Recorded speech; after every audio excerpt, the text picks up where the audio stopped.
Capítulo 10. Después miré, y sobre la bóveda que estaba encima de la cabeza de los querubines, vi una especie de piedra de zafiro que tenía la forma de un trono. Y el Señor le dijo al hombre vestido de lino: métete entre las ruedas que están debajo de los querubines, toma un puñado de las brasas que están entre los querubines, y espárcelas por toda la ciudad. Y el hombre se metió allí, mientras yo miraba. En el momento en que el hombre entró, los querubines estaban en la parte sur del templo, y una nube llenaba el atrio interior. Entonces la gloria del Señor, que estaba sobre los querubines, se elevó y se dirigió hacia el umbral del templo. La nube llenó el templo, y el atrio se llenó del resplandor de la gloria del Señor. El ruido de las alas de los querubines llegaba hasta el atrio exterior, y era semejante a la voz del Dios Todopoderoso. El Señor le ordenó al hombre vestido de lino: toma fuego de en medio de las ruedas que están entre los querubines. Así que el hombre fue y se paró entre las ruedas. Uno de los querubines extendió la mano, tomó el fuego que estaba entre ellos, y lo puso en las manos del hombre vestido de lino. Aquél lo recibió y se fue. Debajo de las alas de los querubines se veía algo semejante a la mano de un hombre. Me fijé, y al lado de los querubines vi 4 ruedas, una junto a cada uno de ellos. Las ruedas tenían un aspecto brillante como el crisólito. Las 4 ruedas se asemejaban, y parecía como si una rueda estuviera encajada en la otra. Al avanzar podían hacerlo en las 4 direcciones, sin necesidad de volverse. Avanzaban en la dirección a que apuntaba la cabeza del querubín, y no tenían que volverse. Todo el cuerpo, la espalda, las manos y las alas de los querubines, al igual que las 4 ruedas, estaban llenos de ojos. Alcancé a oír que a las ruedas se les llamaba círculos. Cada uno de los querubines tenía 4 caras: la primera de querubín, la segunda de hombre, la tercera de león y la cuarta de águila. Los querubines, que eran los mismos seres que yo había visto junto al río Quebar, se elevaron. Cuando avanzaban, las ruedas a su costado hacían lo mismo. Cuando desplegaban sus alas para levantarse del suelo, las ruedas no se apartaban de ellos. Cuando se detenían, las ruedas hacían lo mismo. Cuando se levantaban, las ruedas se levantaban también, porque el espíritu de esos seres vivientes estaba en las ruedas. La gloria del Señor se elevó por encima del umbral del templo y se detuvo sobre los querubines. Y mientras yo miraba, los querubines desplegaron sus alas y se elevaron del suelo, y junto con las ruedas salieron y se detuvieron en la puerta oriental del templo del Señor. La gloria del Dios de Israel estaba por encima de ellos. Eran los mismos seres vivientes que, estando yo junto al río Quebar, había visto debajo del Dios de Israel. Entonces me di cuenta de que eran querubines. Cada uno tenía 4 caras y 4 alas, y bajo las alas tenían algo que se parecía a las manos de un hombre. Sus caras eran iguales a las que yo había visto junto al río Quebar. Cada uno de ellos caminaba de frente. Capítulo 11. Un viento me levantó y me llevó hasta la entrada oriental del templo del Señor. A la entrada había 25 hombres, entre los cuales estaban Hazanías, hijo de Azur, y Pelatías, hijo de Benaías, que eran jefes del pueblo. Dios me dijo: hijo de hombre, estos son los que están tramando maldades y dando malos consejos en esta ciudad. Dicen: todavía no es el momento de reconstruir las casas. La ciudad es la olla y nosotros somos la carne. Por eso, hijo de hombre, profetiza contra ellos. Sí, profetiza. El Espíritu del Señor vino sobre mí y me ordenó proclamar: así dice el Señor: ustedes, pueblo de Israel, han dicho esto, y yo conozco sus pensamientos. Han matado a mucha gente en esta ciudad, y han llenado las calles de cadáveres. Por eso yo, el Señor Omnipotente, les aseguro que los cadáveres que ustedes han arrojado en medio de la ciudad son la carne, y la ciudad es la olla de la que yo los arrojaré.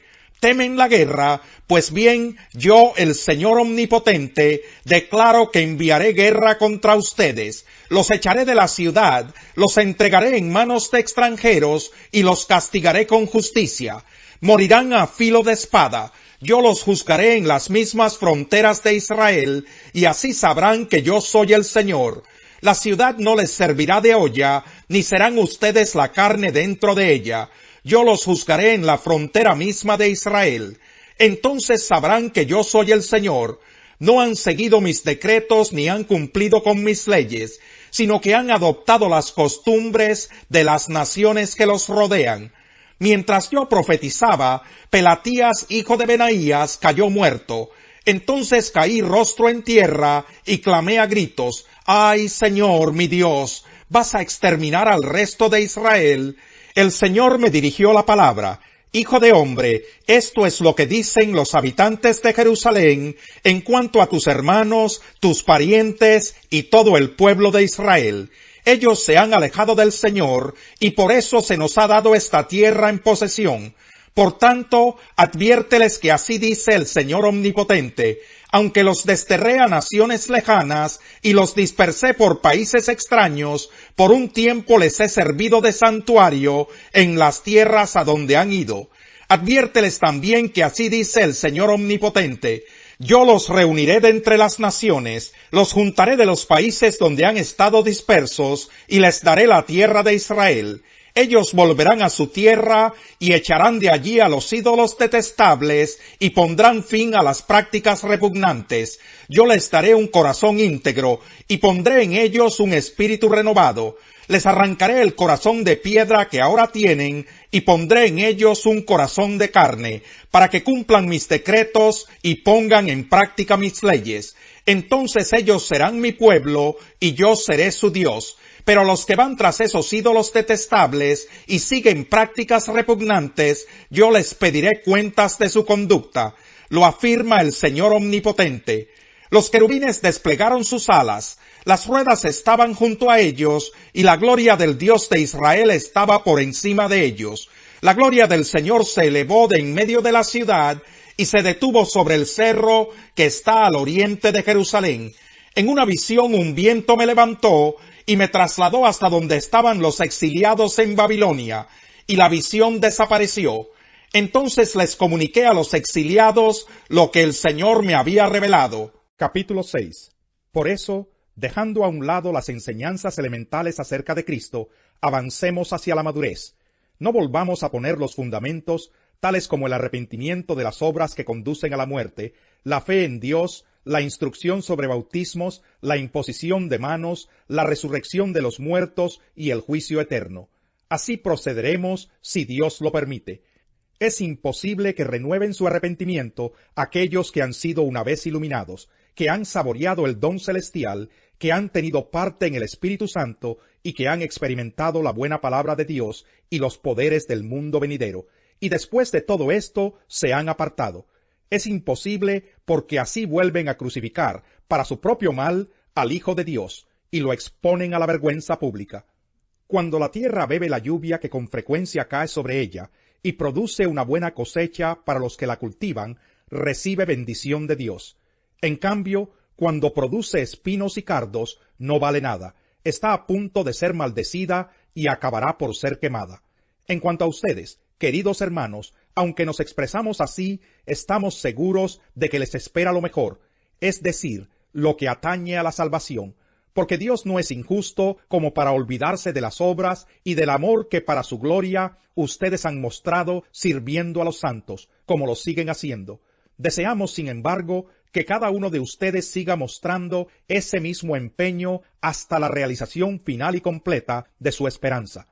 No sean perezosos, más bien, imiten a quienes por su fe y paciencia heredan las promesas. Cuando Dios hizo su promesa a Abraham, como no tenía a nadie superior por quien jurar, juró por sí mismo, y dijo: te bendeciré en gran manera y multiplicaré tu descendencia. Y así, después de esperar con paciencia, Abraham recibió lo que se le había prometido. Los seres humanos juran por alguien superior a ellos mismos, y el juramento, al confirmar lo que se ha dicho, pone punto final a toda discusión. Por eso Dios, queriendo demostrar claramente a los herederos de la promesa que su propósito es inmutable, la confirmó con un juramento. Lo hizo así para que mediante la promesa y el juramento, que son dos realidades inmutables en las cuales es imposible que Dios mienta, Tengamos un estímulo poderoso los que buscando refugio nos aferramos a la esperanza que está delante de nosotros. Tenemos como firme y segura ancla del alma una esperanza que penetra hasta detrás de la cortina del santuario, hasta donde Jesús, el precursor, entró por nosotros, llegando a ser sumo sacerdote para siempre, según el orden de Melquisedec. Que los oprimiera, sino que por ellos reprendió a los reyes. No toquen a mis ungidos, no hagan daño a mis profetas. Dios provocó hambre en la tierra y destruyó todos sus trigales, pero envió delante de ellos a un hombre, a José, vendido como esclavo. Le sujetaron los pies con grilletes, entre hierros le aprisionaron el cuello, hasta que se cumplió lo que él predijo, y la palabra del Señor probó que él era veraz. El rey ordenó ponerlo en libertad, el gobernante de los pueblos lo dejó libre, le dio autoridad sobre toda su casa, y lo puso a cargo de cuanto poseía, con pleno poder para instruir a sus príncipes e impartir sabiduría a sus ancianos. Entonces Israel vino a Egipto, Jacob fue extranjero en el país de Cam. El Señor hizo que su pueblo se multiplicara, lo hizo más numeroso que sus adversarios, a quienes trastornó para que odiaran a su pueblo y se confabularan contra sus siervos. Envió a su siervo Moisés y a Aarón, a quien había escogido, y éstos hicieron señales milagrosas entre ellos, maravillas en el país de Cam. Envió tinieblas y la tierra se oscureció, pero ellos no atendieron a sus palabras. Convirtió en sangre sus aguas y causó la muerte de sus peces. Todo Egipto se infestó de ranas, hasta las habitaciones de sus reyes. Habló Dios, e invadieron todo el país, enjambres de moscas y mosquitos. Convirtió la lluvia en granizo, y lanzó relámpagos sobre su tierra. Derribó sus vides y sus higueras, y en todo el país hizo astillas los árboles. Dio una orden y llegaron las langostas, infinidad de saltamontes. Arrasaron con toda la vegetación del país, devoraron los frutos de sus campos, hirió de muerte a todos los primogénitos del país, a las primicias de sus descendientes. Capítulo 27. No te jactes del día de mañana, porque no sabes lo que el día traerá. No te jactes de ti mismo, que sean otros los que te alaben.